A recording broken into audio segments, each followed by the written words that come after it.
There is currently a debate over when a farm worker should get paid overtime. This year, lawmakers have considered two competing bills, one that would raise the threshold for when overtime kicks in and one that would lower it. Here to break down all of this for us is our 9 News legal expert, Whitney Traylor. Glad Yes. you're here with us on a Monday. Yeah, Monday afternoon. Good to see you Yes. both. Okay, before we get into this debate, right, and these kind of like competing bills, let's talk about the current law. Where does it stand in regards to overtime? Is this something these types of workers can get? Yeah, so it's interesting. So this is really started with the Fair Labor Standards Act, and that was in 1938 that it was passed.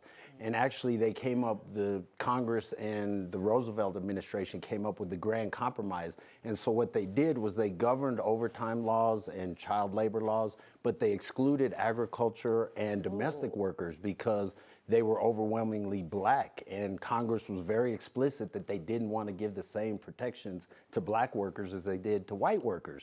So in cut to 2021, and our state legislature passed a law that allowed agricultural workers to get overtime. They were normally excluded, they were exempt. So that entitles them, so the law essentially went into effect in 2025, and they get overtime at either 56 or 48 hours. That's the current law.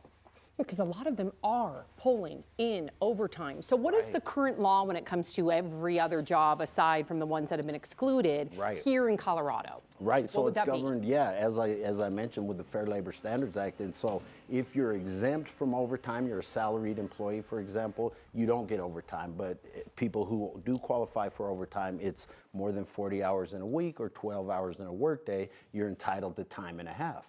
Well, of course, these farm workers are excluded, except in Colorado when they're at 48 or 56 hours, and that's now being proposed, being renegotiated in the legislature.